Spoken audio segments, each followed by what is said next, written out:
The Apollo University, University of Leicester, 35 lakhs fees for 3-year BTech CSE UK. Sir ఒక question అడగను sir. అంటే చాలా రోజుల నుంచి మిమ్మల్ని అడుగుదాం అనుకున్నాను. అండ్ మీ మూవీస్ ఇవన్నీ మనం చూస్తున్నాం కాబట్టి సార్ ఒక కాంట్రవర్సీ అవ్వడానికి స్టోరీ ఎంచుకుంటారా, లేకపోతే స్టోరీ రాసిన తర్వాత కాంట్రవర్సీ అవుతుందా? ఎలా జరుగుతుంది సార్ ఇది? అంటే పెన్ను పెట్టేటప్పుడు యాక్చువల్గా నేను అవార్డు వస్తుందని సినిమా చేయను. నేను నాకు అనిపించింది చేస్తాను జనరల్గా. ప్రతి ఒక్కరు ఏంటంటే ఆయనకి చాలా అవార్డ్స్ వచ్చినాయి, నేషనల్ అవార్డు వచ్చింది, నంది అవార్డు వచ్చినాయి, ప్రతి సినిమాకి వస్తూ ఉంటాయి అని అంటారు. కానీ నాకు యాక్చువల్గా అవార్డ్స్ మీద పెద్ద ఇంట్రెస్ట్ ఉండదు. నాకు ఒక ఐడియా వచ్చింది, ఆ ఐడియాని ఇంప్లిమెంట్ చేసి పలానా ఉద్దేశం తీసాను, ఈ సినిమా ఇలాగ చెప్పాలనుకున్నాను చెప్తాను అంతే. అంతేగాని అది కమర్షియల్గా హిట్ అవుతుందా లేకపోతే అవార్డ్స్ వస్తాయని నాకు కూడా తెలియదు.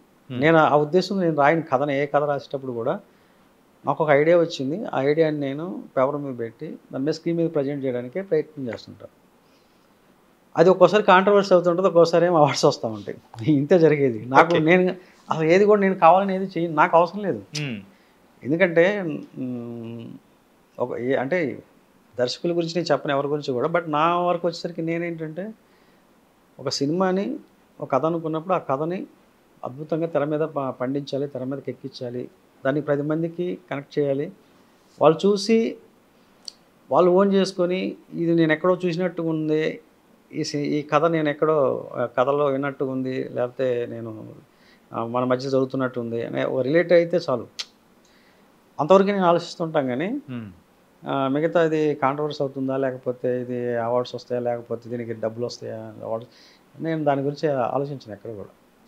సరే, ఇది నేషనల్ అవార్డు వచ్చిన తర్వాత మీరు ఏమన్నా చేంజ్ వచ్చిందా మీరు రాయడంలో? కానీ ఏం రాదు నాకు.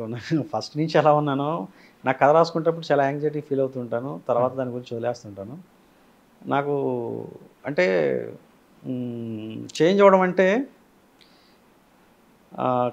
అంటే నాకు ఇంకా బాధ్యత పెరిగి, అంటే బాధ్యతగా నేను కొంచెం బాగా ఎక్కువగా మంచి మంచి కథలు రాయాలి, మంచి మంచి సినిమాలు తీయాలి అనిపిస్తుంటుంది. కానీ దానివల్ల మనకు డబ్బు వచ్చింది కదా అని, లేకపోతే మనకి పేరు వచ్చింది కదా అని చెప్పేసి విర్రవీగటం, లేకపోతే నేనేంటి అనే ఆ మెంటాలిటీ కాదు నాది. నాకు అవసరం లేదు. ఎందుకంటే కూల్గా సాదాసీదాగా వెళ్ళిపోవాలి, లైఫ్ హ్యాపీగా వెళ్ళిపోవాలి, అంతవరకు ఆలోచిస్తుంటాను. అంటే ఇది ఒక తెలంగాణ బ్యాక్డ్రాప్లో జరిగే ఒక పొలిటికల్ ఇతివృత్తంతో తయారైన కథ అన్నమాట ఇది. 90s టైంలో సారాయి అనేది చాలా అప్పట్లో ఏంటంటే గవర్నమెంట్ అమ్మేదనమాట. అంటే అప్పుడు ఈ బ్రాండ్లు రాకముందు ఎక్కువగా లిక్కరు మీద బాగా నడిచేదన్నమాట. So at the same time alternative ఏంటంటే ఈ దొంగసారి అమ్మేవాళ్ళు. ఈ దొంగసారి అమ్మేటప్పుడు ఏంటంటే ఊర్లలో చాలా గొడవలు అవి కొట్లాడు జరుగుతూ ఉండేవి. ఓన్లీ సారాయి గురించి జరుగుతూ ఉండేది అనమాట. అంటే వాళ్ళు సారాయి ఎక్కడో బట్టీల దగ్గర అమ్మటం, అవి పోలీసు వాళ్ళు తెలుసుకోవడం, వాళ్ళని పట్టుకోవడం, తీసుకెళ్ళి లోపల వేయడం, పోలీస్ స్టేషన్లో వాళ్ళని కొట్టడం, మళ్ళీ తీసుకెళ్ళిపోవడం, ఇది ఎక్కువ నడిచేది. At the same time ladies కూడా ఎక్కువగా ఈ సారా తాగేసి కుటుంబాలు కూడా నాశనం అయిపోతున్నాయి అని చెప్పేసి చాలామంది రెవల్యూషన్ తీసుకొని వచ్చారు అప్పట్లోనే. ఓకే. దానివల్ల అంటే ఇప్పుడు ఈ మందు తాగేసి ఫ్యామిలీస్ నాశనం ఎలాగైనా అప్పట్లో కూడా అలాగే ఈ మహిళలందరూ కూడా కలిసి ఎలాగైనా సరే ఈ సారాయిని బంద్ చేయాలని చెప్పేసి చాలా రెవల్యూషన్ జరిగేది. సో అక్కడి నుంచి స్టార్ట్ అయిన కథ అనమాట ఇది. ఓకే. అంటే 3 parts కాదు ఇది. 3 partsలో ఫస్ట్ పార్ట్ చేసింది వచ్చేసి ప్రజెంట్ సిచ్యువేషన్. అంటే అప్పట్లో సారాయి అమ్మే వాళ్ళు ఎవరైతే బ్యాచ్ ఉన్నారో ఇప్పుడు గంజాయి దందా నడుపుతుంటారు అనమాట. సో ఈ గంజాయి దందా నడుపుతూ ఇక్కడ ఉండే ఒక పొలిటికల్ బ్యాక్డ్రాప్లో ఒక ఫ్యామిలీ ఎమోషన్స్, వాళ్ళ మధ్య రైవలర్స్, వాళ్ళ మధ్య ఎలాంటి రిలేషన్స్ ఏంటి అని చెప్పేసి ఇప్పుడు ప్రజెంట్ జరుగుతున్న కథ అనమాట ఇది. చాప్టర్ 1 వచ్చేసి. ఓకే సార్, టైటిల్ వరకు బాగానే తీసుకున్నారు. కానీ కొన్ని నేమ్స్ పొలిటికల్ ఎవరైతే ఉన్నారో వాళ్ళ నేమ్స్ అనే వాళ్ళు కూడా ఇక్కడ క్యారెక్టరైజేషన్లో పెట్టడానికి గల రీజన్స్ ఏంటంటారు? అంటే జనరల్గా మనకి బయట పొలిటీషియన్స్ అనగానే మనకు కనిపించే కోణం ఒకటి ఉంటుంది, కనపడిన కోణం ఒకటి ఉంటుంది. అంటే అందరూ అనగానే కొంతమంది పొలిటీషియన్స్ ఏంటంటే మన ముందు ఒకటి మాట్లాడతారు, తర్వాత ఒకటి మాట్లాడతారు. ప్రజలకు అది చేస్తాం, ఇది చేస్తాం, మీకు అవి ఇస్తాం, ఇవి ఇస్తాం అని చెప్తూ ఉంటారు. కానీ ఆ చెప్పిన ఇవేవి కూడా మళ్ళీ తర్వాత ఉండవు. 2 రకాల నాలుగు ధోరణి ఉంటుంది అన్నమాట. అంటే ప్రతి వ్యక్తిలో కూడా 2 మనుషులు ఉంటారు అన్నట్టుగా ఇది ఎక్కడో కూడా ఎందుకంటే మనిషే కాబట్టి వాళ్ళు కూడా, కాకపోతే ఏంటంటే నెంబర్ ఆఫ్ పీపుల్స్ని రోజు మీట్ అవుతూ ఉంటారు, వాళ్ళందరితో ఇంటరాక్ట్ అవుతూ ఉంటారు, మాట్లాడుతూ ఉంటారు కాబట్టి వాళ్ళు ప్రతి ఒక్కరు కూడా సమాధానం చెప్పలేరు. ఇది చేస్తాము ఇది అని చెప్పేసి చెప్పలేరు ఎవరు కూడా. సో మనం అంటే పర్టికులర్గా ఒకరినని చెప్పట్లేదు. పొలిటికల్లో ఉండేవాళ్ళు వ్యక్తులు ఎవరైతే ఉన్నారో వాళ్ళల్లో కొంతమంది వ్యక్తులు ఇలా ఉంటారు, ఇలా చేస్తారు, ఇలా బిహేవ్ చేస్తారు, ఇలా ఆలోచిస్తారని చెప్పి చెప్తున్నాను అనమాట. అందరూ అలాగని నేను చెప్పదలుచుకోలేదు ఇంట్లో. ఎందుకంటే పృథ్వీరాజ్ గారి క్యారెక్టర్ పేరు వచ్చి మల్లారెడ్డి గారు. మరి ఆ మల్లారెడ్డి అండ్ పొలిటికల్గా కూడా ఆ పేరుతో ఉన్న పర్సన్ కూడా వెరీ ఫేమస్. మరి ఏమన్నా పోలికలు కానీ అది తీసుకోవడం కానీ ఏదన్నా ఉందా? అంటే దీని వెనక అంటే కావాలనే ఈ పేరు పెట్టారనుకోవచ్చా? అంటే మల్లారెడ్డి గారు అంటే యాక్చువల్గా ఆయన పొలిటీషియన్ తెలుసు కానీ, బట్ మల్లారెడ్డి అని కాదు, చాలా మంది మల్లారెడ్డిలు ఉన్నారు అలాంటప్పుడు. ఓకే, వేరే పేర్లు ఉన్నా కానీ మరి పర్టికులర్గా ఆ పేరు తీసుకోవడానికి గల రీజన్ ఉంటుంది కదా సార్? అంటే నేను ఇన్స్పైర్ అయ్యి అంటే ఇన్ఫ్లుయెన్స్ అయ్యి నేను చేసి పెట్టిన పేరు అనమాట అది, మల్లారెడ్డి అనే పేరు. బట్ యాజ్ ఇట్ ఈస్గా ఆయన క్యారెక్టర్ కాదు అది. నేను అనుకున్న ఒక ఊహలు అనుకున్న, అంటే నాకు అనిపించిన ఒక పాత్ర, ఊహల్లో అనుకున్న ఏదైతే ఉంటుందో పాత్ర, అది ఆ పాత్ర నేను పెట్టాను అనమాట. ఆ పాత్రకి మల్లారెడ్డి అని పేరు పెట్టాను కానీ ఆ మల్లారెడ్డి అయితే కాదు ఈయన. ఖచ్చితంగా కాదు.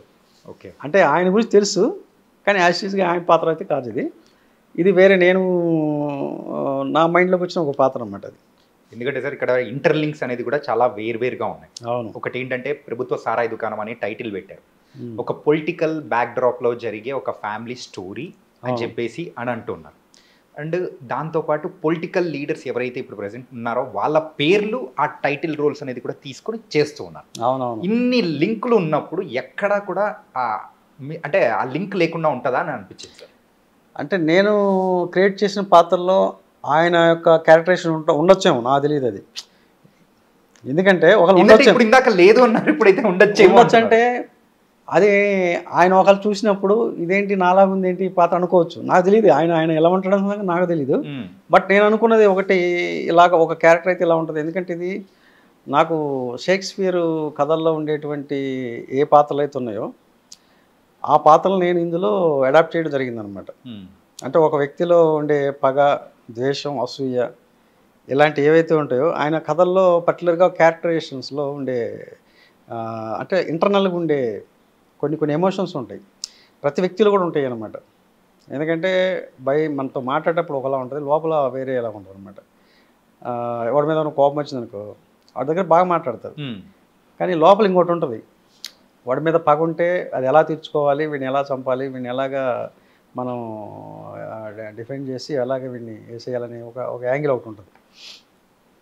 ద్వేషం ఉంటే ఒకలా ఉంటుంది, ఈర్ష్య ఉంటే ఒకలా ఉంటుంది. సో అవన్నీ కూడా ప్రతి మనిషిలో ఉండే. ఇప్పుడు మల్లారెడ్డి గారిలో ఉంటాయి. ఇంకొక క్యారెక్టర్ ఒకటి ఉంది, మెయిన్ క్యారెక్టర్ సైదులు రెడ్డి అని.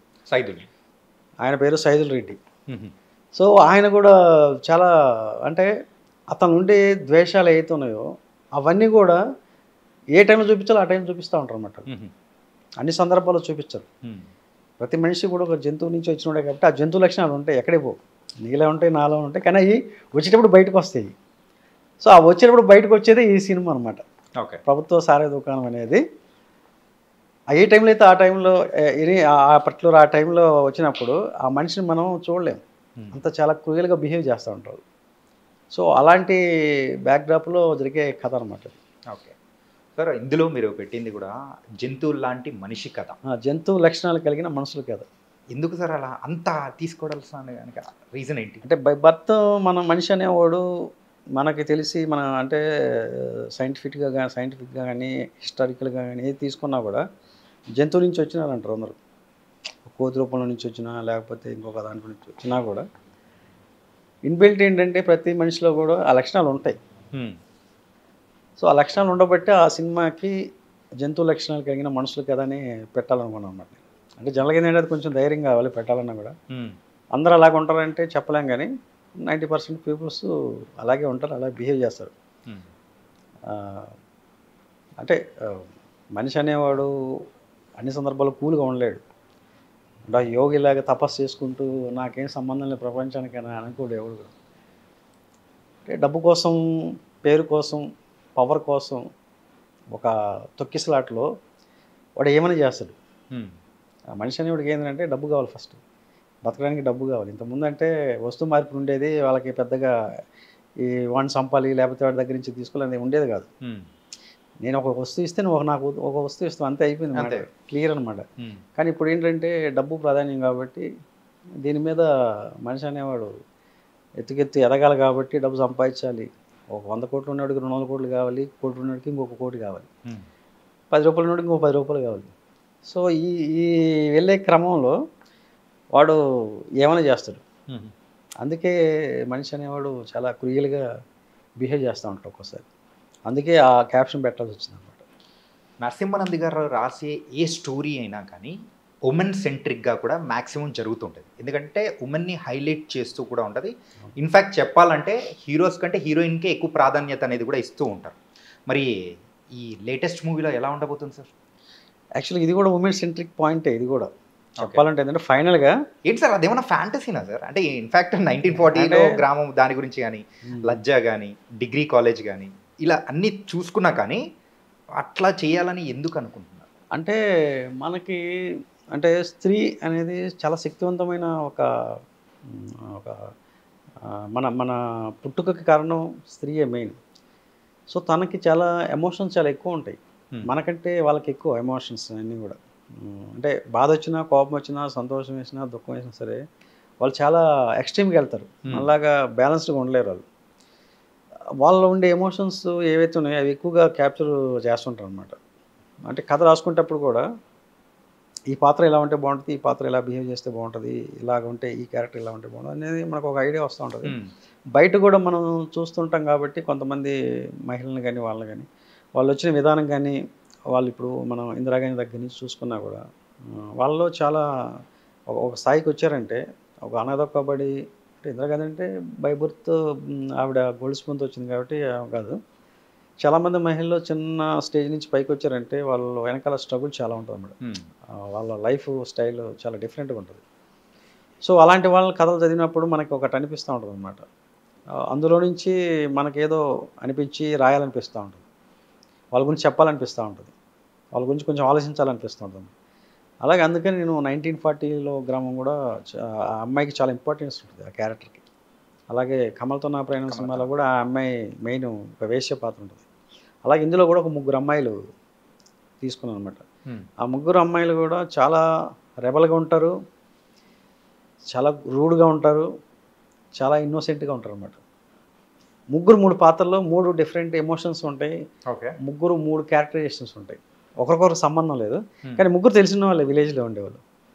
ఒక అమ్మాయి ఒక ఇంట్లో కోడలుగా వస్తే ఆ అమ్మాయికి ఒక ప్రాబ్లం జరుగుతుంది. ఆ ప్రాబ్లం నుంచి ఆ అమ్మాయి ఎలాగా బయటపడి అమ్మాయి ఎలాగ రివెంజ్ తీసుకునేది ఒక క్యారెక్టర్ ఉంటుంది. ఇంకొక అమ్మాయి ఒక లవర్ క్యారెక్టర్ అనమాట. అంటే ఒకటి లవ్ చేసి ఆ తర్వాత ఆ అమ్మాయి కొన్ని పరిస్థితుల వల్ల ఫాదర్ని ఎదిరించి తర్వాత ఆ అమ్మాయి ఎలాగ రియాక్ట్ అయింది సొసైటీ మీద అనేది ఒకటి ఉంటుంది అన్నమాట. ఇంకొక అమ్మాయి ఒక బ్యాక్వర్డ్ తక్కువ కులంలో నుంచి వచ్చి ఒకరిని ఇష్టపడితే వాడు ఆ అమ్మాయిని మోసం చేస్తే ఆ అమ్మాయి తర్వాత ఏ విధంగా రివెంజ్ తీసుకుంది వాళ్ళ మీద అనేది ఇంకొక యాంగిల్ ఉంటుంది అనమాట. ఇలాగ మూడు క్యారెక్టర్లు ఉంటాయి అన్నమాట. సో అందుకనే వాళ్ళ గురించి అంటే ఫైనల్గా వాళ్ళదే కనిపిస్తూ ఉంటుంది, ఇది లేడీస్ డామినేషన్ లాగా ఉంది, వీళ్ళు సెంట్రిక్ పాయింట్ వెళ్ళేలాగా ఉందని అనిపిస్తూ ఉంటుంది అన్నమాట. అంటే మనం చూసేటప్పుడు కూడా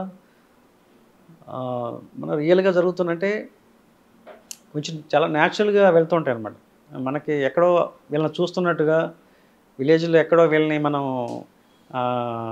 అంటే వీళ్ళని మనం ఎక్కడో విన్నట్టుగా, వీళ్ళ కథలు విన్నట్టుగా వీళ్ళని మనం చూస్తున్నట్టుగా ఉంటాయి ఆ పాత్రలన్నీ, మన మధ్యలో రిలేటెడ్గా ఉంటాయి అన్నమాట. సో అలా ఉంటాయి అన్నమాట వాళ్ళ పాత్రలన్నీ కూడా. ఓకే.